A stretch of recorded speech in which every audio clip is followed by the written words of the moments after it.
कार्यक्रम के पुण्यार्जक हैं श्री पदम जैन, पुष्पा जैन, दीपाली, सत्या, निधि, विपिन, मीरा एवं गोधा परिवार। मैरी गोल्ड 207, मंगलम, आनंदा, जयपुर।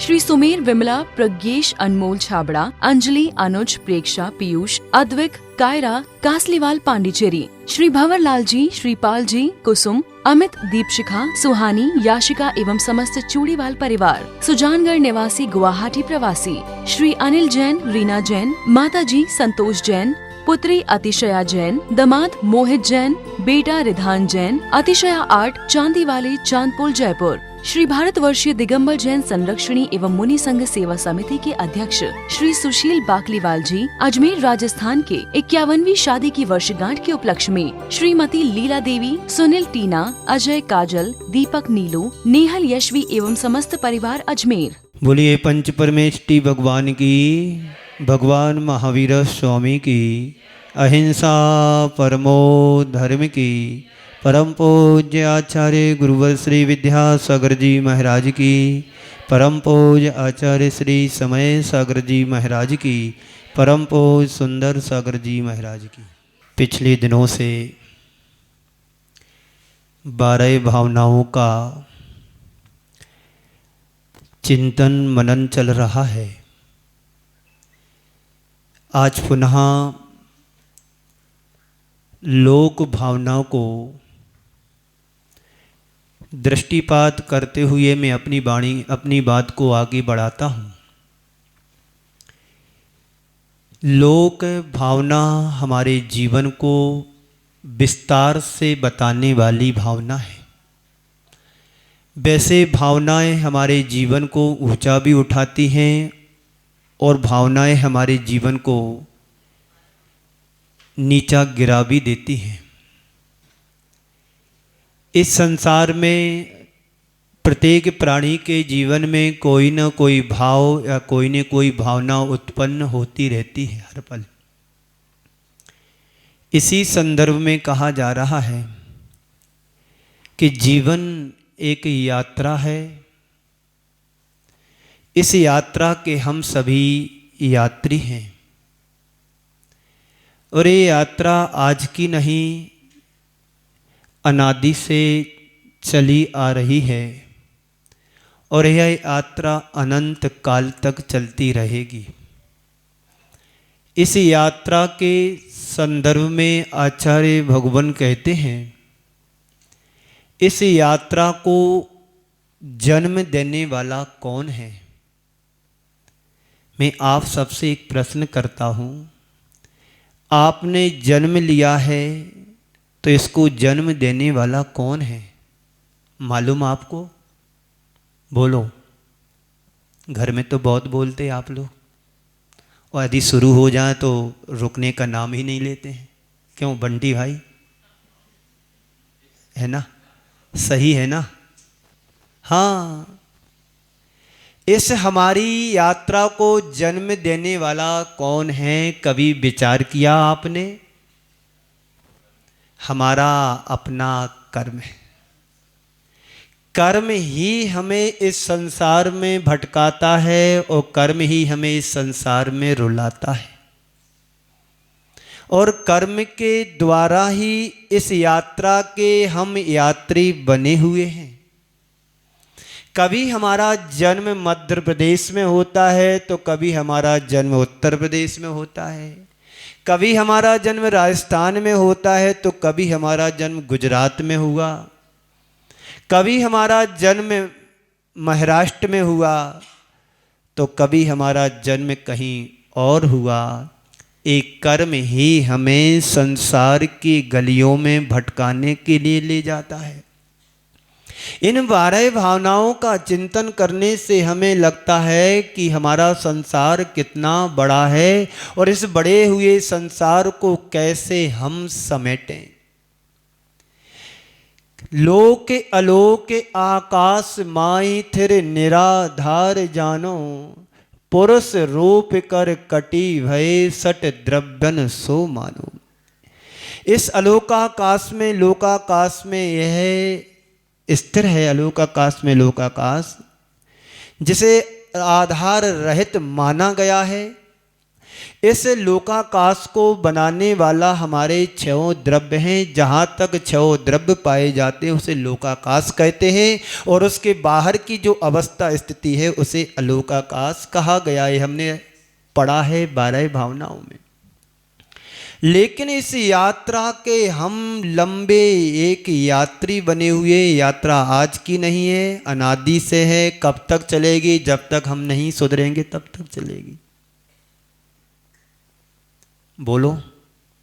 इस यात्रा को जन्म देने वाले हम हैं और इस यात्रा का अंत करने वाले भी हम ही हैं। हमारी यात्रा को कोई दूसरा सृजन नहीं करता है, न दूसरा इसको अंत कर सकता है। जैसे हमने इस यात्रा को प्रारंभ किया है उसी तरह से हम इस यात्रा का विसर्जन भी कर सकते हैं। जैसे आप जब कभी किसी यात्रा पर जाते हैं, उस यात्रा के तुम्हारे जीवन में अच्छे बुरे अनुभव भी होते हैं। जब आप सिकरजी जाते हैं तो रास्ते में बहुत परेशानियां भी आती हैं। ट्रेन कई बार लेट हो जाती है, फिर लेट होने के बाद समय पर पहुंच नहीं पाते हैं तो वहां पर इंतजार भी करना पड़ता है। 13 पंथी 20 पंथी में कमरा चाहिए है। अभी रोक बोल रहा है मैनेजर, रुको अभी थोड़ी देर बाद खोलता हूँ, रुको थोड़ी देर बाद खोलता हूँ, जब तक 2 घंटे निकल जाते हैं। ये अच्छे भी अनुभव होते हैं तुम्हारे जीवन के, वो बुरे भी होते। तुम गए हो तुरंत तुम्हारा कमरा खुला मिला है, तुम्हें व्यवस्था मिली है, ये तुम्हारे जीवन के अच्छे अनुभव भी हैं।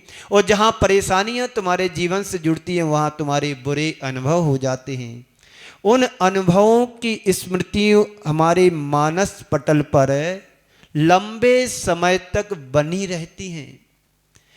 यदि तुम्हारे जीवन में कुछ अच्छी स्मृतियाँ होती हैं तो उन्हें तुम बार बार स्मरण में लाते हो और उस आधार पर और आगे की यात्रा सुनिश्चित करते हैं। और जो बुरी स्मृतियां हमारे जीवन से जुड़ती हैं उन्हें हम कभी नाम लेना भी पसंद नहीं करते हैं। जिस किसी से तुम्हारा व्यवहार अच्छा होता है तो उसका आप दिन भर में नाम कितने बार ले लेते तुम्हें पता नहीं हो। और जिस व्यक्ति से तुम्हारा व्यवहार ठीक नहीं होता है उसका आप शकल तो देखना दूर, नाम लेना भी क्या नहीं करते, पसंद नहीं करते। क्यों? हमें पता है इसका व्यवहार कैसा है। तो ऐसा करते हैं कि नहीं करते? करते हैं, बराबर करते हैं। बात केवल ये है जहां अच्छी अनुभूतियां होती हैं वहां हम बार बार जाना पसंद करते हैं। यदि आप किसी अच्छी साइट पर गए हो घूमने के लिए, पिकनिक मनाने के लिए, तो आप उसे बार बार जाना पसंद करते हैं। वहाँ चलो, वहाँ चलो, वहाँ अच्छा लुक है, ऐसा है, वैसा है। और जहाँ की बुरी स्मृतियाँ होती हैं वहाँ का हम नाम लेना भी पसंद नहीं करते हैं। पर संत कहते हैं जैसे आप अपनी यात्रा, कोई यात्रा के आधार पर अपनी यात्रा की दिशा को निर्धारित करते हैं, तय करते हैं, वैसे ही इस जीवन की यात्रा के संदर्भ में भी हमें विचार करना अपेक्षित होता है। जन्म से लेकर के आज तक का तुम्हारा बहुभाग जीवन का बीत गया है। कभी आपने जीवन के बारे में विचार किया कि जीवन यूं ही चला जा रहा है, कुछ अच्छा करना है कि नहीं करना? मान लो आपके नगर में कोई दिव्य संत आए। दिव्य संत समझते ना? कोई दिव्य संत आ जाएं जो तुम्हारे अंदर की केमिस्ट्री को पढ़ करके तुम्हें बताएं कि तुम्हारी आयु मात्र 7 दिन की शेष रही, तो आप क्या करेंगे उस समय? संत के पैर पकड़ोगे कि घर जाकर के सारे एग्रीमेंट पेपर पर साइन करोगे? किससे लेना, किसको देना, किससे मिलना, क्या करोगे 7 दिनों में? बोलो बंटी भाई।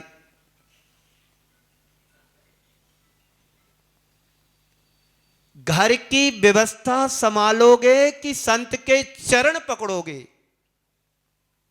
यदि सच्चा धर्मात्मा होगा, सम्य दृष्टि जीव होगा, वो सारी माया को तो तिनके की समान छोड़ करके चला जाएगा और संत के चरण पकड़ेंगे।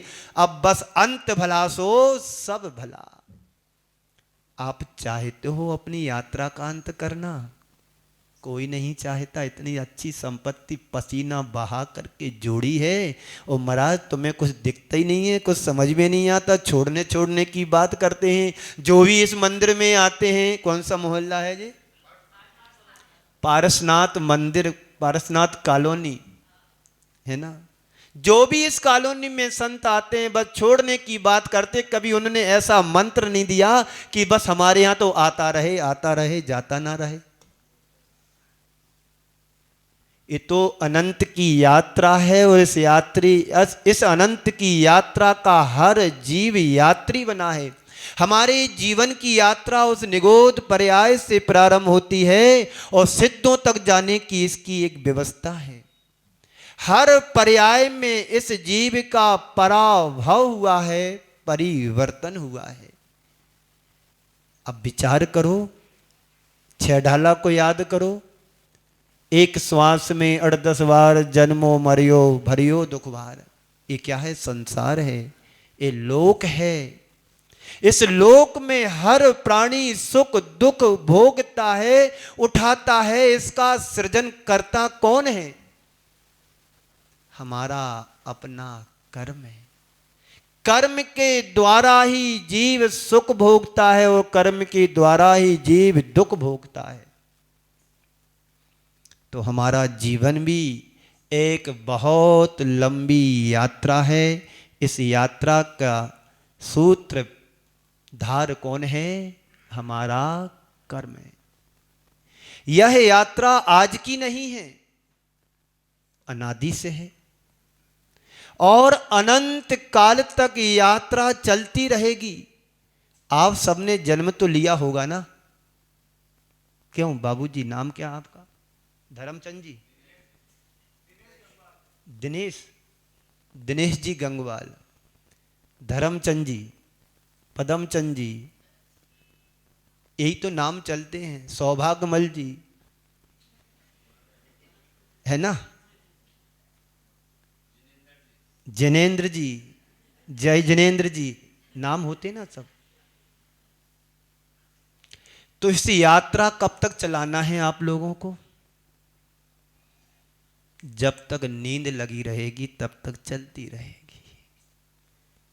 नींद खुलते ही तुम्हारा भ्रम टूटेगा और इस यात्रा को भी तोड़ने का तुम्हें प्रयास करना होगा।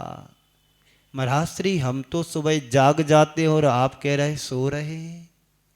ये जागना तो स्थूल रूप से है। ये तो हर रोज सोते हैं, हर रोज जागते हैं। इस जागने और सोने की चर्चा यहां पर नहीं कही जा रही है। यहां पर तो कहा जा रहा है कि जो अंदर का तुम्हारा मोह, मिथ्यात्व और अज्ञानता की निद्रा है, इसको त्यागने और छोड़ने की बात कही जा रही है। तभी तुम्हारी अनंत की यात्रा टूटेगी, छूटेगी और नष्ट होगी। तो इसलिए अनंत की यात्रा है। जब कभी भी हम अपने जीवन के संदर्भ में सोचते हैं, विचार करते हैं, तो हमें दिखाई पड़ता है एक छोर पर हमारा जन्म और दूसरी छोर पर हमारा मरण। एक छोर पर जन्म दिखता है तो दूसरी तरफ हमारा मरण दिखाई देता है। हम अपने इस जीवन को जन्म और मृत्यु के बीच सिमटे हुए एक अध्याय के रूप में देखते हैं, पाते हैं। आचार्य भगवंत कहते हैं हमारा जीवन मात्र इतना ही नहीं है, एक लंबी संतति है जो जन्म के पहले भी थी और मरण के बाद भी रहेगी। जन्म और मरण तो एक बीच का पड़ाव है, पड़ाव मात्र है। हमारा संपूर्ण जीवन अनंत है। इस अनंत के हम सभी यात्री बने हुए हैं। पर संत कहते उस यात्रा का तुम्हें कुछ अनुभव है?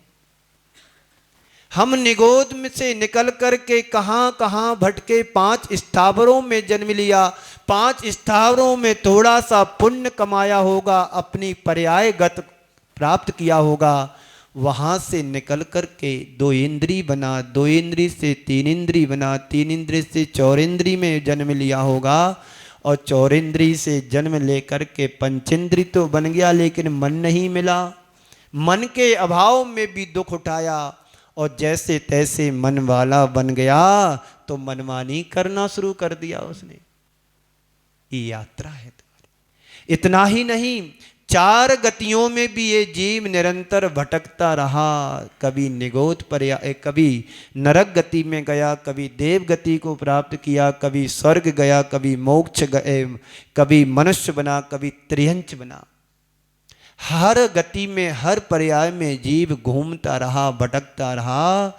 इसलिए हमारा संपूर्ण जीवन अनंतमय है, और हम सब ने अनंत बार यात्राएं भी की। ऐसा नहीं है कि पहली बार मनुष्य बने हो, और ऐसा भी नहीं है कि पहली बार कभी देव बने हो।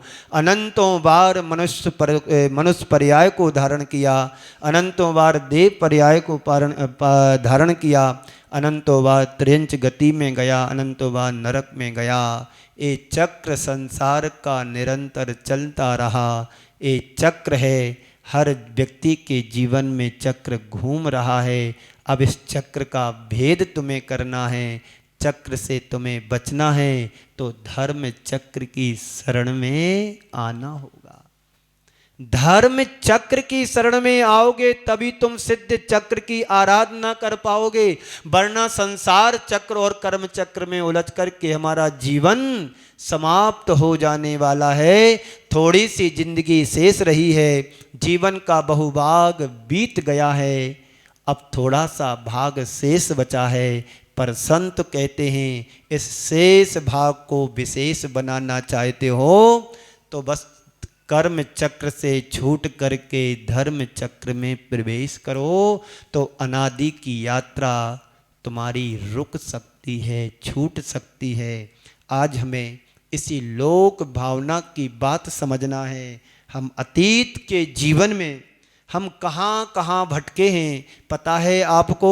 नाली के कीड़े भी बने होंगे, कीड़े मकोड़े भी बने होंगे, वृक्ष भी बने होंगे, आग अग्नि भी बने होंगे, वायु हवा भी बने होंगे, पानी भी बने होंगे, पतझड़ भी बने होंगे, औस की बूंद भी बने होंगे, और बर्फ भी बने होंगे। ना जाने इस जीव ने कौन कौन सी पर्यायें पाई होंगी। नरक के दुखों को हम शास्त्रों में पढ़ते हैं, चित्रों में देख भी लेते हैं। ये सब हमारी जीवन की कहानी है, कहीं थोड़ी कहीं ज़्यादा, हर व्यक्ति के जीवन से जुड़ी कहानी है। इस कहानी को जब हम सुनते हैं, देखते हैं, तो रोंगटे खड़े हो जाने वाली बात दिखाई देती है।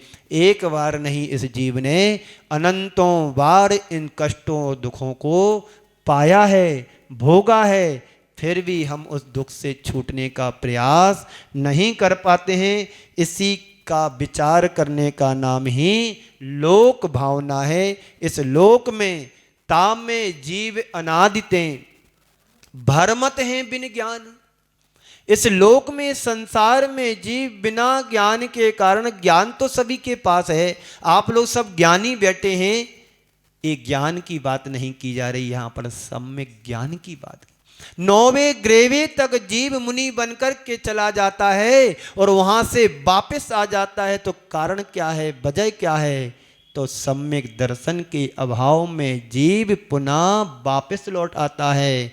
तो इसलिए कहा है ताम में जीव अनादिते, ताम यानी संसार में, इस लोक में अनादि काल से जीव भ्रमण कर रहा है। क्यों कर रहा है? तो हमारी अपनी अज्ञानता, हमारा अपना मिथ्यात्व, हमारा अपना मोह, इनके वशीभूत होकर के संसार का प्रत्येक प्राणी अज्ञान दशा के कारण, अज्ञानता के कारण भ्रमण कर रहा है। सो लोक माही बिन समता, दुख सहे जीव नित भ्रमता।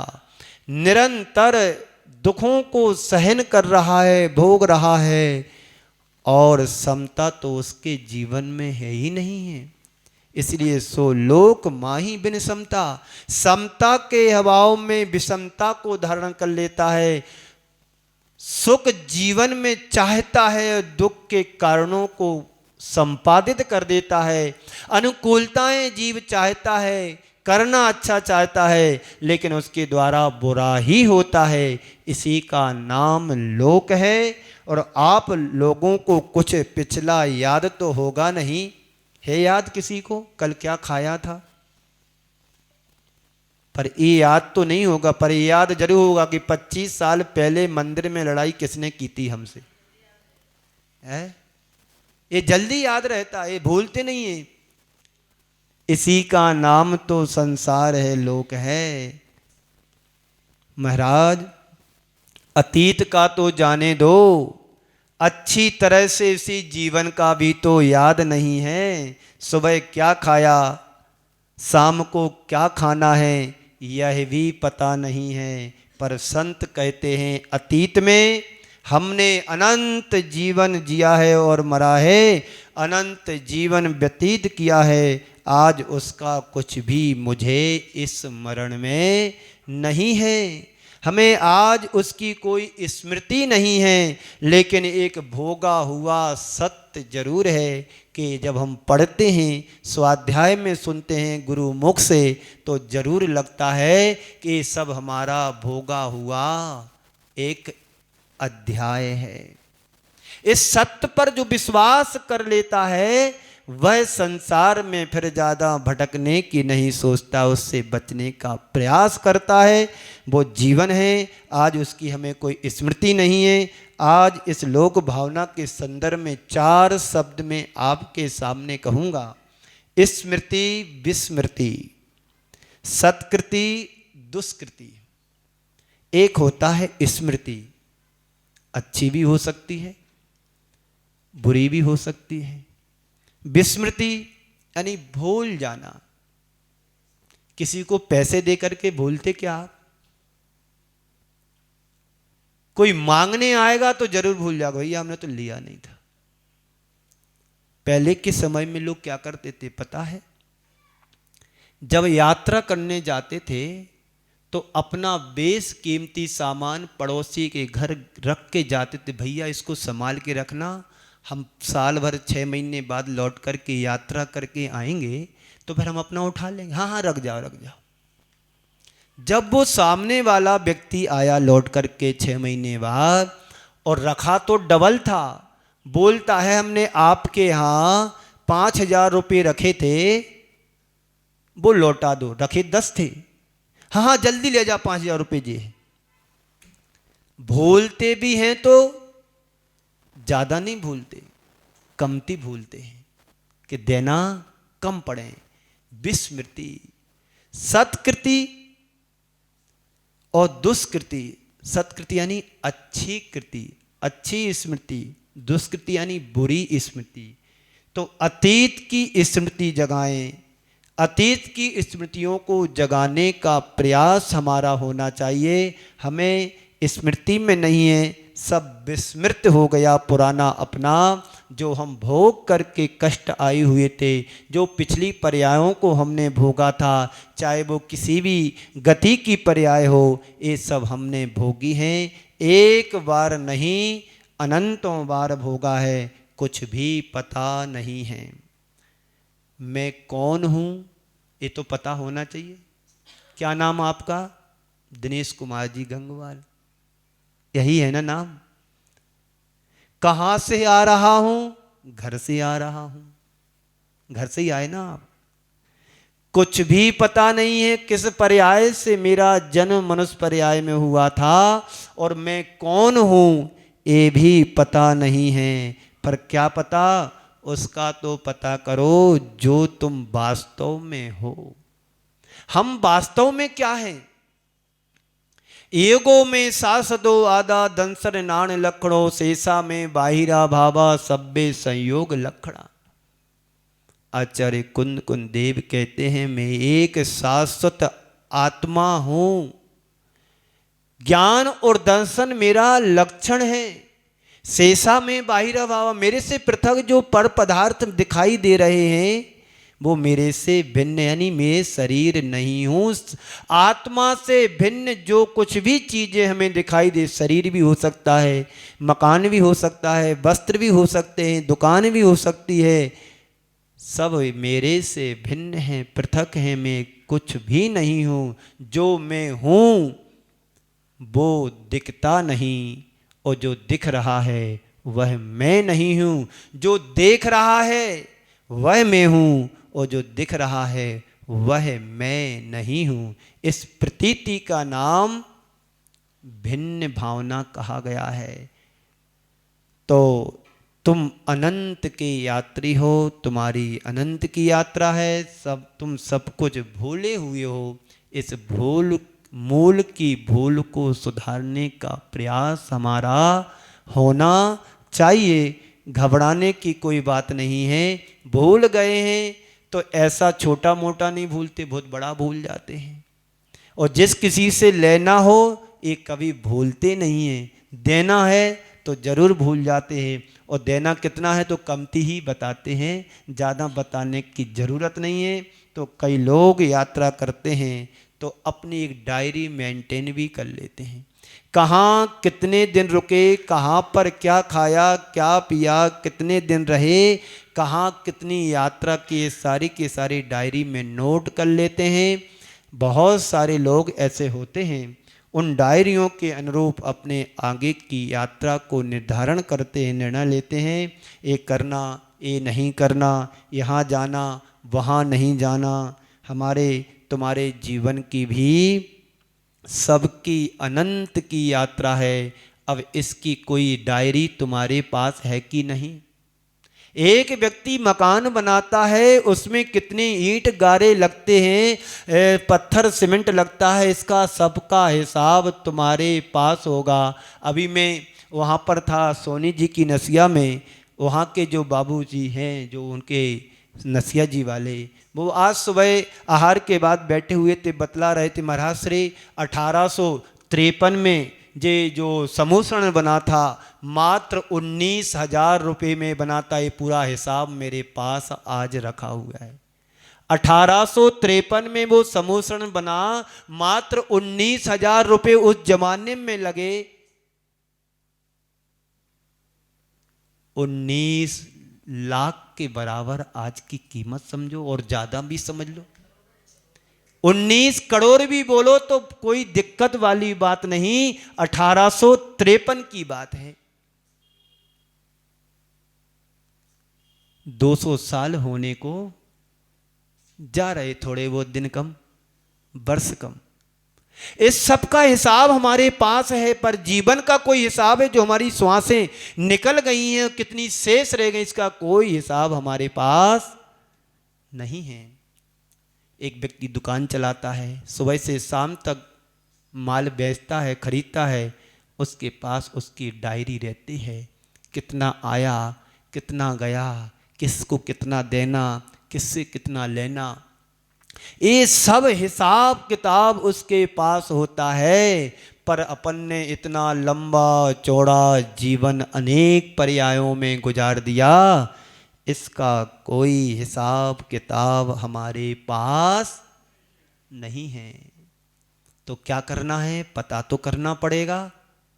अब पता भी करें तो कैसे करें? हमारे पास भी पता नहीं है, तो किस पते पर, किस आधार पर हम करें? समग्र विवरण मिलता है। उन डायरियों को पलट करके देखें जिन डायरियों को हमारे आचार्य भगवंतों ने लिखा है, जिन डायरियों को हमारे आचार्यों ने, तीर्थंकरों ने लिखा है। उन शास्त्रों को पलटें, उन शास्त्रों को पढ़ें तो एक एक कर्म की सारी प्रकृतियां तुम्हारी उन डायरियों में लिखा है। उनको पढ़ने का समय हमारे पास कहाँ है? वो डायरी जरूर पढ़ते हैं पुलिस वाली। कौन सी डायरी? पुलिस वाली डायरी जरूर पढ़ते हैं कि पिछले बार चोरी इस चोर ने कहां की थी, अब आज पकड़ा गया तो अब इस कहां से चोरी करके आया। तो यही डायरी तो हमारे अंदर की है कि कौन कौन सी गतियों में कितनी कितनी बार हम सब गए हैं, उन डायरियों को भी पढ़ने का प्रयास हमारा होना चाहिए। उसी से तुम्हारे जीवन की दिशा दशा तय होगी। पता है वो डायरी कहाँ पर है? बोलो। वो डायरी है माँ जिनवाणी। भगवान की वाणी में वो सब कुछ आया है। वो कहते हम भी कभी तुम्हारे साथ थे, वो आगे निकल गए, हम पीछे रह गए, इसलिए हमारी डायरी भरती गई, उनकी डायरी खाली हो गई। वो पास हो गए, हम फैल हो गए। उस यात्रा की कहानी हम सबकी एक है। काश हम उस कहानी को पढ़ सकें, उस कहानी को सुन सकें। आचार्य कुंद कुंद देव कहते हैं, सुध परिचिदानुभूदा सब बस विकाम भोग बंद कहा, ए अतुबलंबो नमरि बिहत्तस्य। आचार्य कुंद कुंद देव कह रहे हैं, हमारे द्वारा अनुभव में, परिचय में, सुनने में बार बार काम भोग बंद की कथाएं जन्म जन्मांतरों में आई। इन कहानियों को सुना है, किया है, पढ़ा है, लेकिन अब ऐसा सुनो, ऐसा परिचय करो, ऐसा अनुभव करो कि जिस परिचय, अनुभव और सुनने के लिए किसी और की, अन्य की जरूरत ना पड़े। जैन साधना में एक शब्द आता है जाति स्मरण। आप लोगों ने सुना होगा स्वाध्याय में। जिस किसी को जाति स्मरण हो जाता है तो वो पिछले भवों को याद कर लेता है। हम किस पर्याय में थे, किस भाव में थे। तभी ना राजा श्रेयांश को जाति स्मरण हो गया था। उन्हें तुरंत याद आया, हम दोनों ने मिलकर के पति पत्नी के रूप में चारण रिद्धिधारी मुनिराज को आहार दान दिया था। उसके फलस्वरूप मैं राजा श्रेयांश बना, और जो जीव आदिनाथ का बना वो पति का जीव था।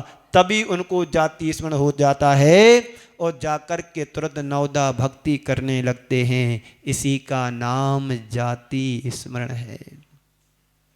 जाति स्मरण का मतलब होता है अतीत की स्मृति का स्मरण हो आना, उसके माध्यम से पिछले जन्मों की बातों को याद हो जाना।